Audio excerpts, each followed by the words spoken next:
Hello, my dear friends. Welcome back to Free English Practice. I'm your host, Eddie, and in today's special episode, we will explore one of the most famous personal development books, The 7 Habits of Highly Effective People by Stephen Covey. This book teaches how to live better, think better, and work better. But today, I will connect these powerful ideas directly to your English learning journey. You will learn valuable life lessons while improving your English through clear, slow explanations. I will use simple words and sentences so you can relax, understand, and grow with me. You don't need to worry if you don't understand everything the first time, you can always listen again. So let's explore these 7 habits that can help you become more confident, more focused, and more successful not only in English but in everything you do. Habit 1. Be proactive. The first habit is to be proactive. This is a very important idea. To be proactive means that you choose what to do instead of waiting for things to happen. When you are proactive, you don't just react to life. You don't wait for someone to tell you what to do. You don't say, "I can't learn English because I'm busy." Or, "I can't speak because I don't have a partner." Being proactive means you ask yourself, what can I do now with what I have? The word proactive comes from pro, forward, and active, doing something. So being proactive means moving forward by taking action, not just waiting.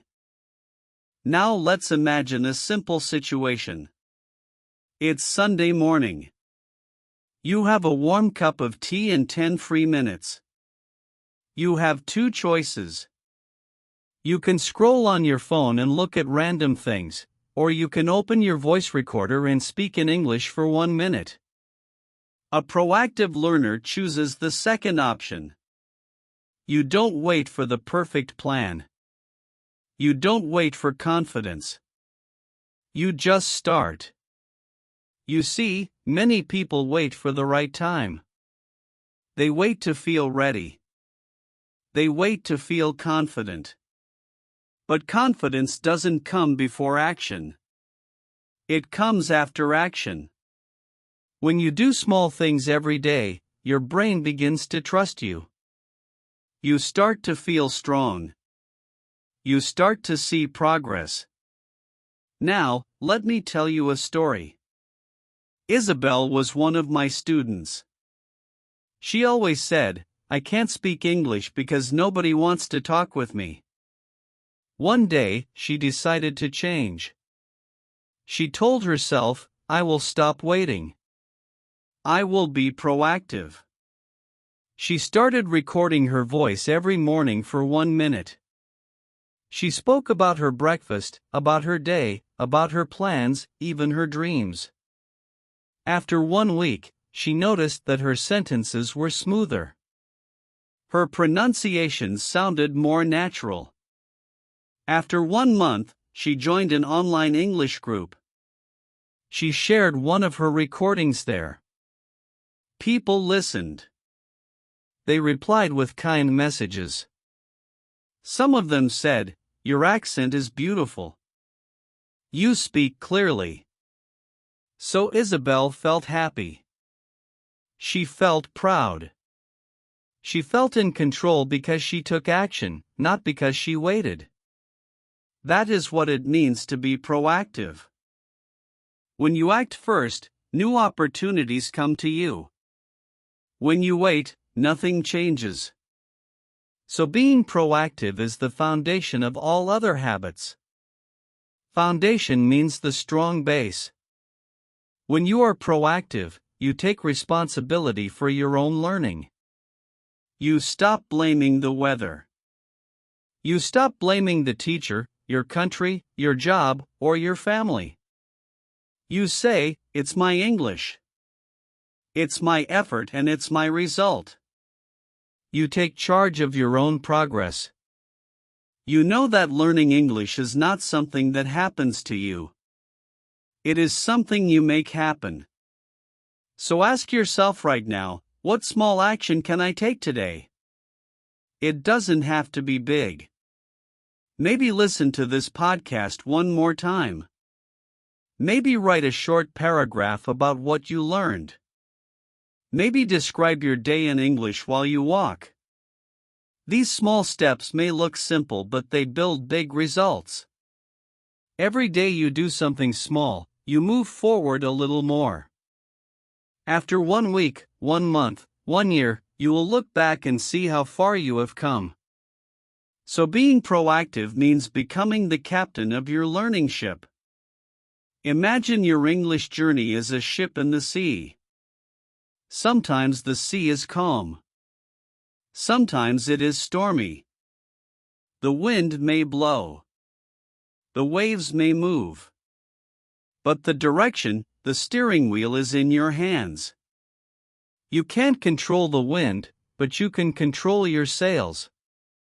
You can't control everything in life, but you can always control your reaction and your next step. That is the real power of being proactive. It is the power to begin even when the situation is not perfect. It is the power to do something even when you feel tired or afraid. And it is the power that turns a dream into progress. One small action at a time.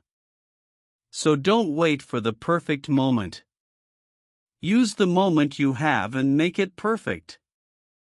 Habit 2. Begin with the end in mind. The second habit is begin with the end in mind. This habit is about knowing where you are going before you start walking.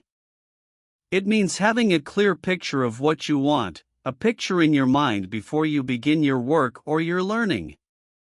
Let's make it simple. When you plan a trip, you don't just start driving with no idea of the destination. You decide where you want to go first. Then you choose the road. You choose the train. You choose the flight that will take you there. Learning English is exactly the same. You must know your direction where you want to go.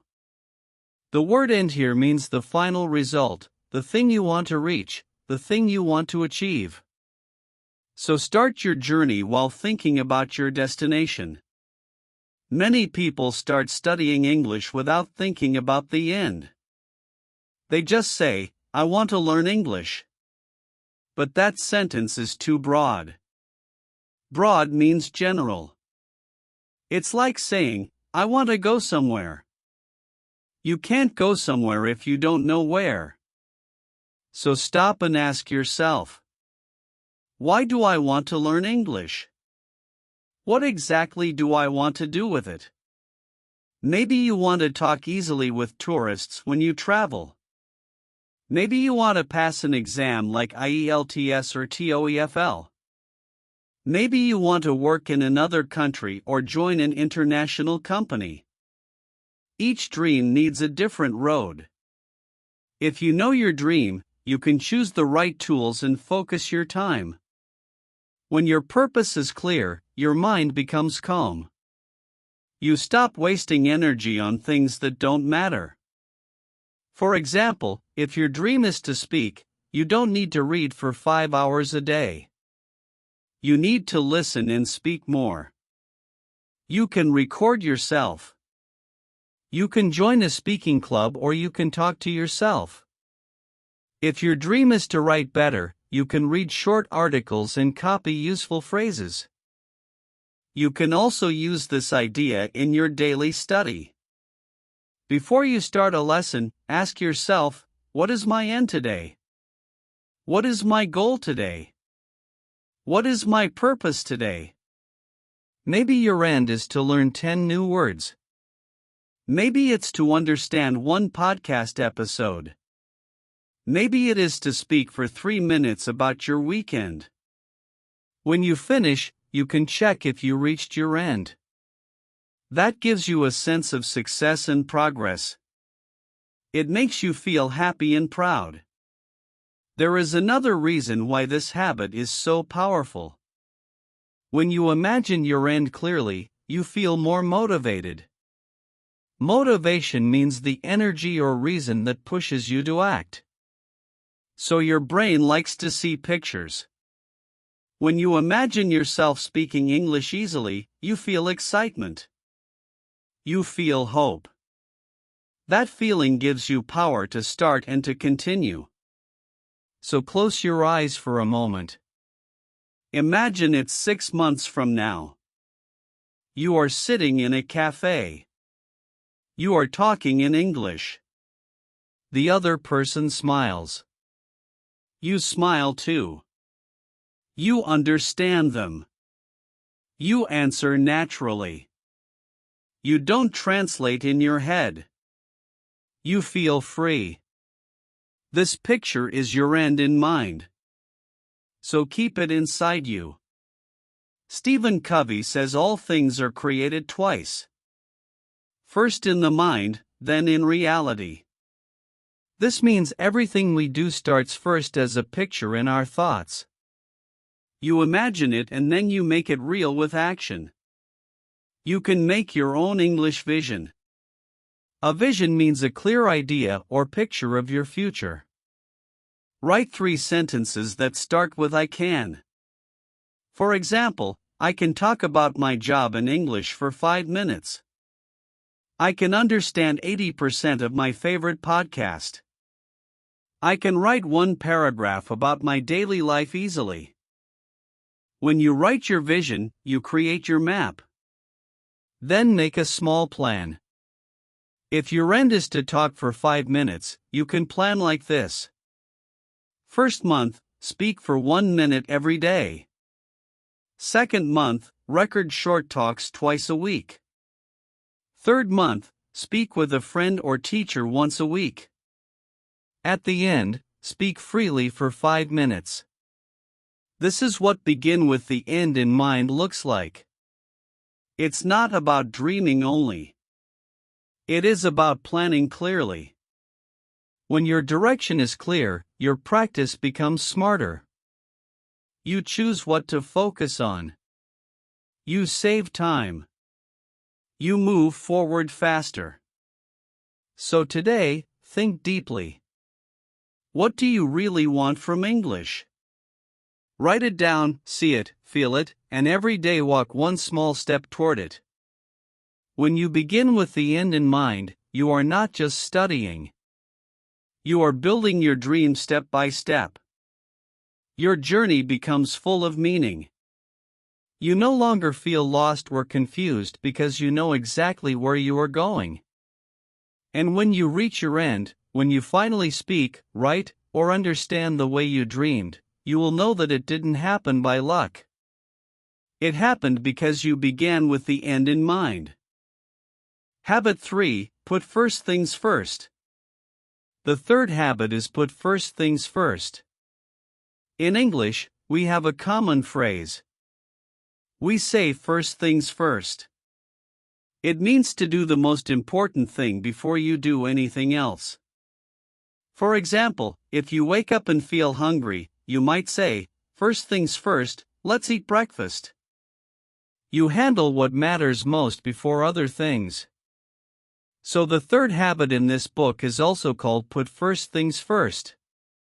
It means exactly that, to focus on what truly matters, to do the important things first.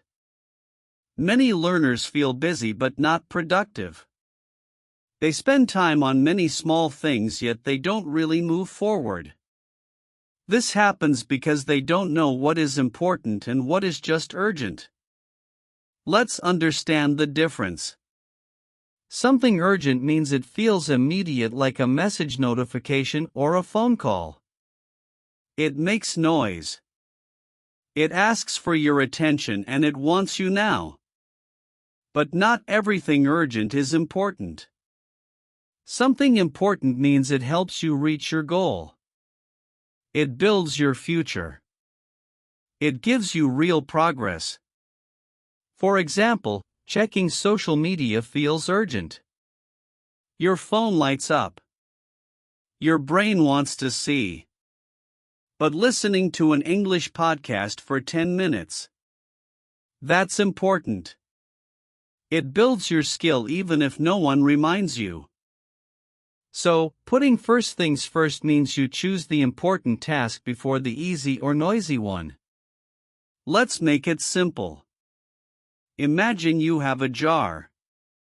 You have big stones, small stones, and sand. If you put the sand first, there is no space for the big stones. But if you put the big stones first, the small stones and sand will still fit around them. Your time works the same way. The big stones are the important things like your health, your family, or your English learning. The sand is the small noisy stuff.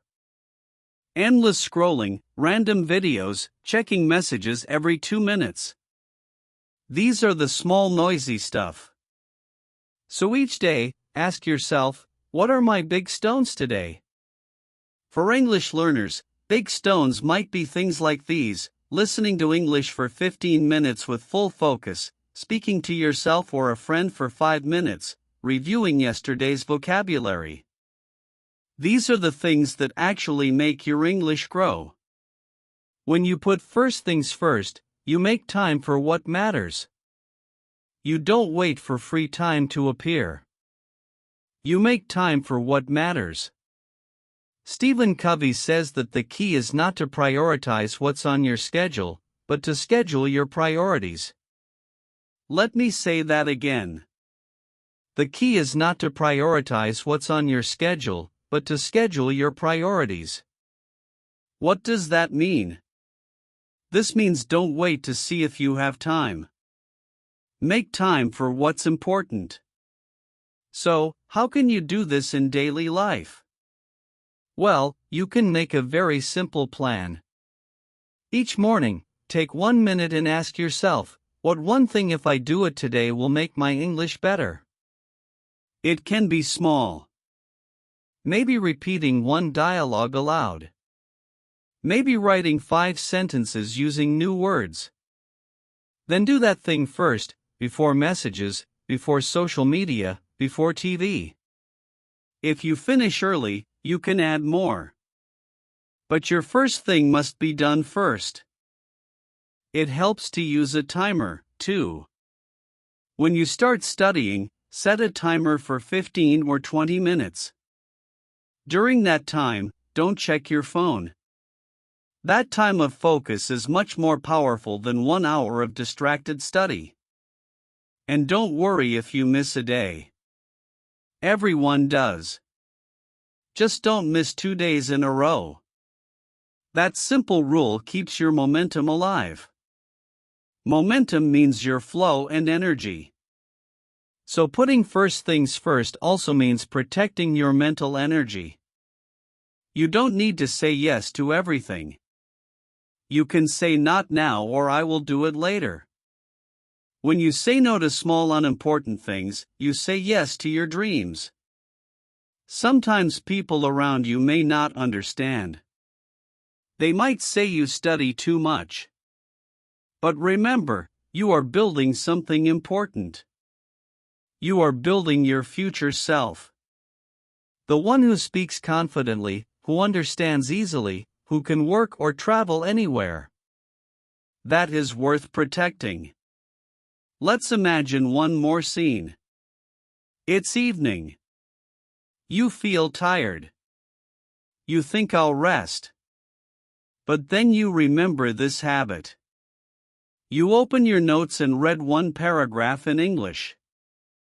You say a few sentences aloud. You close your eyes and repeat one phrase. It takes 5 minutes. You smile because you did it. You put the first thing first. And even a small action like that keeps your progress alive. That keeps your momentum alive. So to put first things first is not about perfection. It is about choosing direction. Every time you choose to do the important thing first, you become stronger. You train your mind to focus. You build discipline. And discipline means doing what you planned even when you don't feel like it. When you live this way, you stop being busy and start being effective. Your time becomes meaningful. Your results become visible. Visible means easy to see. And your English slowly but surely becomes part of your daily life. Not just a dream, but a real habit. Habit 4, think win-win. The fourth habit is think win-win. In English, this phrase means to look for a situation where both sides win, where both people get something good. Win-win means nobody loses, everyone benefits. Sometimes in life, people think in a different way. They think win-lose. This means if I win, you must lose. But that kind of thinking creates stress, fear, and competition. It makes people compare themselves all the time. They think I must be better than others. But in learning, and especially in learning English, it's not about being better than others. It's about being better than yesterday. So, what does think win-win means for English learners? It means we learn together. We help each other and we all grow. When I help you, I also learn. When you share your ideas, both of us improve. Now let's understand one more important idea. Thinking win-win does not mean you always agree with everyone. It doesn't mean you let others take advantage of you or that you never say no. It means you look for balance. You want both people to be happy and respected. You speak your truth kindly. You say what you need, but you also listen to what others need. For example, if your study partner always wants to talk about the same topic and you want to try something new, you can say politely, "Well, I enjoy talking about this, but next time can we try another topic, too? I want to practice new words." That way, both of you get what you want. That's real win-win. This way of thinking also helps your emotional health. When you think win-win, you stop comparing yourself to others. You stop feeling jealous when another learner speaks better or faster. Instead, you feel happy for them because their success shows that progress is possible. You think if they can do it, I can too. Win-win thinking builds cooperation. That means working together for a common purpose. It also builds trust, which means people feel safe and respected when they talk with you, and when people feel safe they speak more openly, which means everyone learns faster. Stephen Covey said that win-win is not a technique, it is a philosophy. A philosophy means a way of thinking or a way of living. So this habit is not about pretending to be nice. It's about truly believing that everyone can succeed together. In English learning, success is not limited. If your friend becomes fluent, that doesn't make you less fluent. If someone speaks beautifully, that doesn't stop you from speaking beautifully, too. There is enough success for everyone. So remember, think win-win means help others and you will also help yourself. Smile when you speak. Share your tips. Ask questions. Say thank you. Listen carefully. Because when you make others feel good, your English and your heart both grow together. When you learn in this way, you will never feel alone on your English journey. You will feel connected, supported, and full of positive energy. And that is what makes learning not just effective but deeply enjoyable. Habit 5, seek first to understand, then to be understood. This is one of the most beautiful and powerful ideas in this book. It means that before you speak, you should listen. Before you try to explain your ideas, you should try to understand the ideas of others. Let's look at the key words. The word seek means to look for something carefully, like when you look for information, answers, or understanding. So seek first to understand means your first goal is not to speak but to listen, to pay attention, and to see the world through another person's eyes. Many people do the opposite. They want to be heard. They want to give their opinion. They listen only to reply, not to understand. But when we do that, we miss the chance to connect deeply. Good communication begins with understanding. When people feel understood, they relax. They feel their hearts. They start listening to you too. It's like magic. When you give understanding, you receive understanding in return. Now let's connect this to English learning. When you're having a conversation in English, try to really understand what the other person is saying. Don't just think about what you're going to say next. Listen to their words, their tone, their feelings. Try to understand their perspective. This deep listening will not only improve your relationships but also your English comprehension. The same applies when you're listening to English media. Instead of just trying to catch individual words, try to understand the main ideas, the emotions, the overall message. This habit will transform your listening skills from superficial understanding to deep comprehension. When you seek first to understand, you create a space of respect and trust. People feel valued when you truly listen to them. And when it's your turn to speak, they will be more open to understanding you. This creates a beautiful cycle of mutual understanding and respect. In your English practice, this might mean listening carefully to pronunciation patterns, trying to understand why certain grammar structures are used, or paying attention to how native speakers express emotions. It's about going beyond the surface and really immersing yourself in the language. Remember, the most effective communicators are not those who speak the most, but those who understand the best. When you truly understand others, your own words become more meaningful and impactful. Habit 6. Synergize. This word might sound difficult, but don't worry.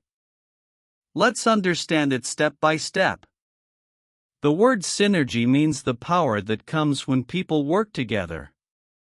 When two or more people combine their energy, ideas, and skills, the result becomes bigger and better than what each one could do alone. So to synergize means to work together to create something greater. You can think of it like this. 1 plus 1 equals 2 in math.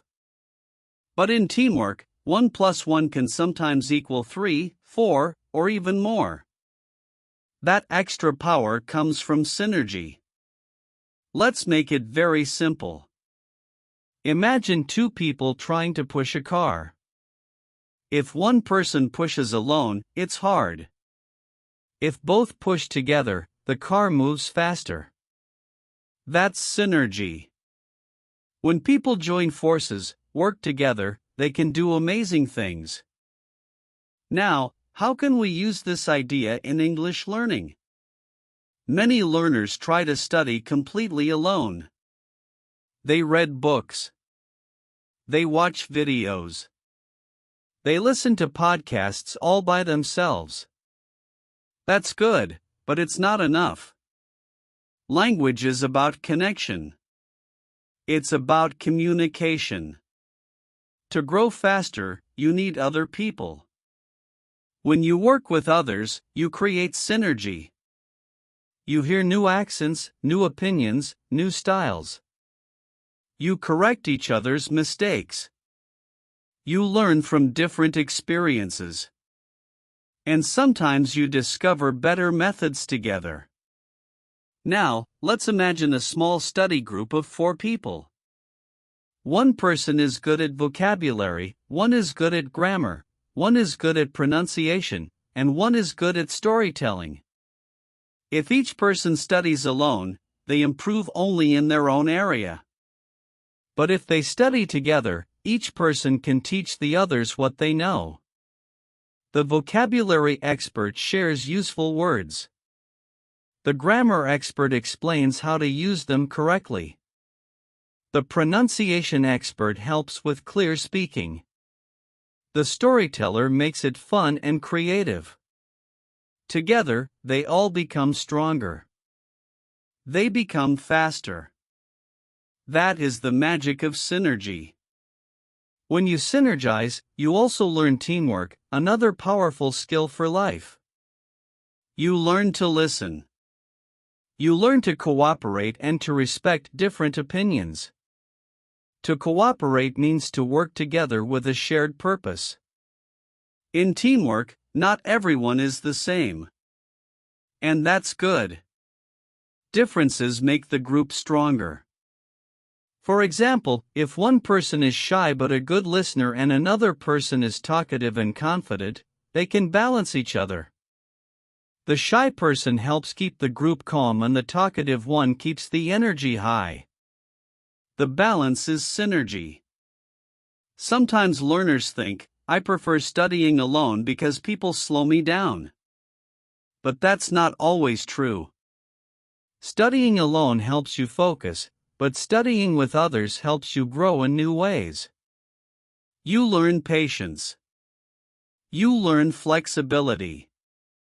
You learn new perspectives. Synergy also happens inside your own learning process. When you mix different activities such as listening, reading, writing, and speaking, they start to support each other. For example, you read a story, then talk about it aloud, then write a short summary, and finally listen to someone else talk about the same topic. When you connect these skills, your brain learns faster. It's like different instruments playing together in one song. Each skill adds its own sound and together they make beautiful music. So look for opportunities to create synergy in your English learning. Join a language exchange, find a study partner, participate in online forums, or start a conversation club. When you combine your energy with others, you create something greater than what you could achieve alone. Habit 7. Sharpen the saw. The seventh and final habit is sharpen the saw. This phrase might sound strange at first, but it carries a very deep meaning. Let's imagine a picture. There is a man cutting a big tree with a saw. He works for hours. He gets tired, but he doesn't stop. His friend passes by and says, "Why don't you stop and sharpen your saw? It will cut faster." The man replies, "I don't have time to sharpen it. I'm too busy cutting." But here's the truth. If he stopped for 10 minutes to sharpen the saw, he would finish the job faster and with less pain. The same thing happens to us when we learn English or when we do anything in life. Sometimes we work and study and push ourselves when we forget to rest to recharge and to take care of our energy. Then we become tired. We become bored and unmotivated. To sharpen the saw means to take care of yourself, your body, your mind, your heart, your spirit. This will help you continue growing. It means balancing hard work with renewal. Renewal means becoming fresh again. Now, let's understand this with English learning examples. Many students study for hours every day. They do exercises. They memorize words. They listen to lessons. But after some time, they feel heavy and slow. They lose excitement. They start saying, "I'm not improving." Often it's not because they are lazy. It's because they are tired. Their saw is dull. Their brain needs rest and renewal. So sharpening the saw means doing things that make you feel alive again. Things that bring your energy back. You can sharpen your saw in 4 ways: your body, your mind, your heart, and your spirit. Let's talk about each one slowly. Your body is your engine. If your body feels weak, it's hard to learn. Take care of it. Sleep enough. Eat good food. Drink water. Stretch your body. Move. Walk. When you feel sleepy or tired, don't force yourself to keep studying. Close your eyes for a few minutes. Take a deep breath. A clear body helps you have a clear mind. So, don't feel guilty for taking a short break. That is sharpening your saw. Sharpening your body. Your mind is where learning happens. To sharpen your mind means to keep it active, curious, and growing. Read something interesting in English, maybe a short story, a blog, or even subtitles from your favorite show. Watch a documentary about a topic you love. Listen to music in English. Play word games. Challenge your brain with new kinds of English content.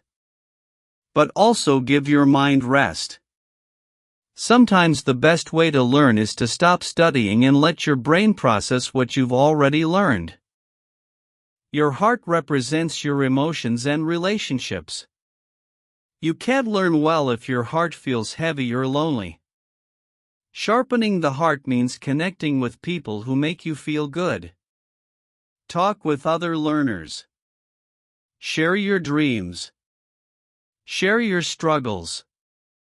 Join a community where people support each other. Laugh together. Encourage each other. Your emotional health is part of your learning power. A calm heart learns faster than a worried one. Your spirit is your inner energy, your sense of purpose. To sharpen your spirit means to remember why you're learning English.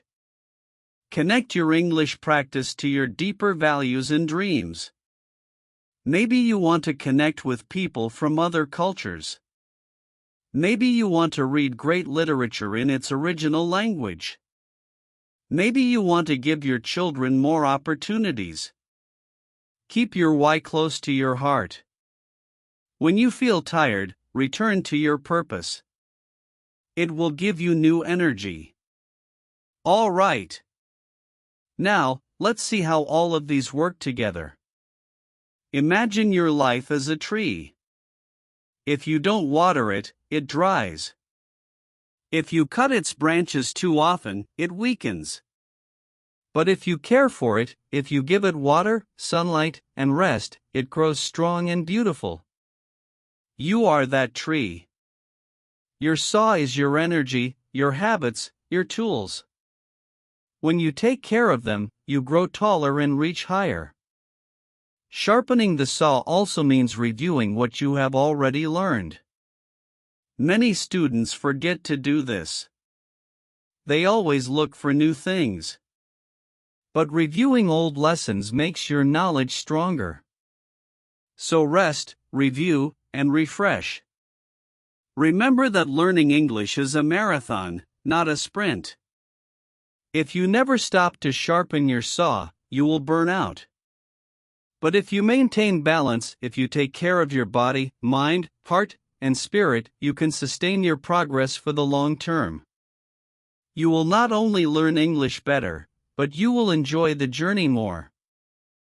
All right, my friends. Let's take a moment to remember what we learned together. And if you can say each one quietly in your mind as you listen. Habit 1, be proactive. You choose your actions. You don't wait for perfect time or perfect conditions. You move forward now. One small step at a time. Habit 2. Begin with the end in mind. You know where you want to go. You see your goal clearly. You imagine yourself speaking, writing, or understanding English with ease. You plan your path with that picture in your heart. Habit number 3, put first things first. You do what really matters before everything else. You study before scrolling. You focus on what builds your future, not what only fills your time. Habit number 4, think win-win. You don't compete. You cooperate. You share. You help. You grow with others. Habit number 5, seek first to understand, then to be understood. You listen carefully before you speak. You try to understand others, their feelings, their meaning, their story. When you do that, your own words become kinder. Habit number 6, synergize. You work together. You mix ideas, skills, and strengths. You create something bigger than what you could do alone. Habit number 7, sharpen the saw. You take care of yourself, your body, your mind, your heart, and your spirit. These 7 habits are not just for business or success. They are for life. They help you become balanced, peaceful, and strong. Not only as an English learner, but as a person. So remember this, learning English is not a race, it's a journey. And these habits are your tools for that journey. They help you stay calm when progress feels slow. They help you keep going when you feel tired. They help you grow not only in English but in your mind and soul too. Okay, my friends. Thank you for spending this time with me today. I hope these ideas help you not only speak English better, but also think and feel better. I'm Eddie from Free English Practice. Stay kind to yourself and keep your mind open. Bye for now.